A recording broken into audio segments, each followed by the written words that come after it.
எப்ப குர்ஆன் ஹதீஸ்ல ஒரு விஷயம் வருகுதோ நாங்க எங்களோட புத்தியை வச்சு ஆய்வு செய்யறதுக்கு முடியாது.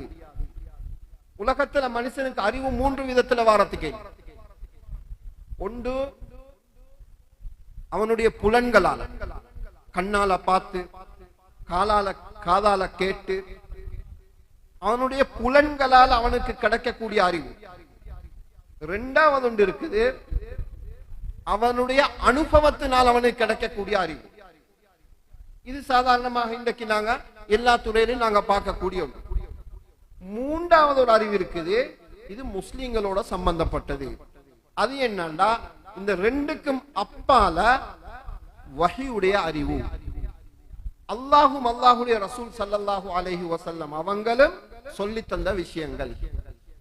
அவங்க சொல்லி தந்த விஷயங்கள்ல மனுஷன் தன்னுடைய புத்தியை பாவிச்சு எதுவும் செய்யறதுக்கு முடியாது. புத்தியை பாவிச்சன்னு சொன்னா இன்றைக்கு நாங்க எத்தனையோ ஹதீசுகளை நாங்க மறுக்க வேண்டிய.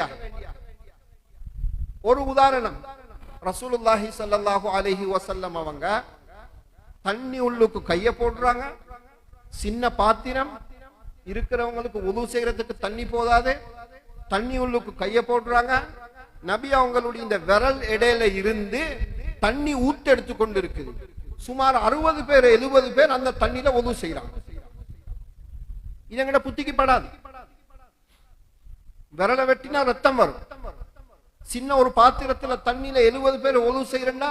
இதுல இருந்து சஹாபாக்கள் சொல்றாங்க, ரஅய்துல் மாஅ யம்பஉ மின் பைனி அஸாபிஹி, விரல்களுக்கு இடையால தண்ணி வந்து கொண்டிருக்கிறத நாங்க பார்த்தோம். ஊத்தெடுத்து கொண்டிருந்துச்சு தண்ணி. இது புத்திக்கு படாது.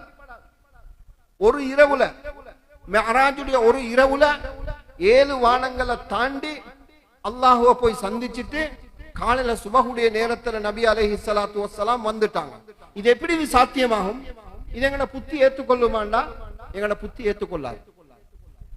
இங்கதான் குர்ஆன் சொல்லுது, அல்லதீன யுமினூன பில் கைப். மூமீன்கள் சொல்லிட்டா அவங்க அதெல்லாம் பார்க்கிறதுக்கு இயலாது.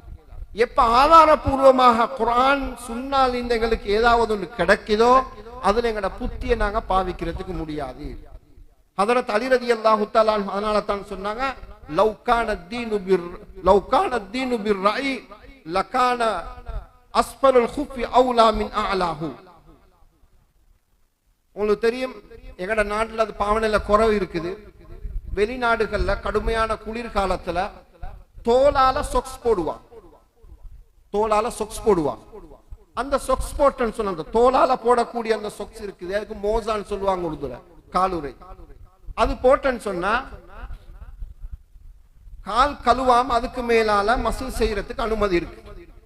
பிரயாணத்துல இருந்தாங்கன்னா 3 நாளைக்கு, ஊர்ல இருந்தாங்கன்னா 1 நாளைக்கு அது செய்யறதுக்கு அனுமதி இருக்கு. மசாலா என்ன சொல்லுதுண்டா, அந்த மோசாவுக்கு மேலால, அந்த காலுரைக்கு மேலால மசூல் செய்யும் போது மேல் பக்கத்தை மசூல் செய்யணுமே தவிர கீழ் பக்கத்தை அல்ல.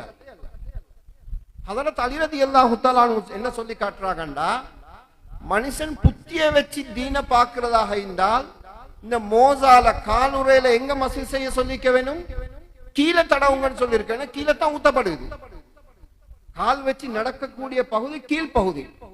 ஆனா ஹதீஸ் சொல்லுது, நீங்க மேலால தான் மசூல் செய்ய வேண்டும், மேலால தடாவுறது தான் கடமை. அதனால அலி ரலியல்லாஹு தஆலா இதைத்தான் சொல்லி காட்டு. எனவே கண்ணியமானவங்களே, இன்றைய பாடத்துல நாங்க எடுக்க வேண்டிய ஒரு முக்கியமான பாடம், இமாம் புகாரி ரஹ்மஹுல்லாஹு தஆலா இந்த பாடத்துல இந்த பாடத்தை கொண்டு வந்திருக்கிறதே இதை நிரூபிக்கிறதுக்கு தான். மார்க்க விஷயங்கள்ல சில விஷயங்கள் புத்திக்கு படும், புத்தியை வச்சு நாங்க ஆய்வு செஞ்சு கொள்ளலாம். ஆனா மார்க்க விஷயம் எல்லாத்தையும் மனுஷன் தன்னுடைய புத்தியை வச்சு ஆய்வு செய்ய போனால் அவன் எவ்வளவு விஷயங்களை மறுக்க வேண்டிய ஆகிடும், அவன் இஸ்லாத்தை விட்டு தூரமாக வேண்டிய நிலைமை வந்து. அதனால எந்தெந்த விஷயங்கள் ஆதாரபூர்வமாக எங்களுக்கு வருகுதோ அதை நாங்க ஏற்றுக்கொள்வோம்.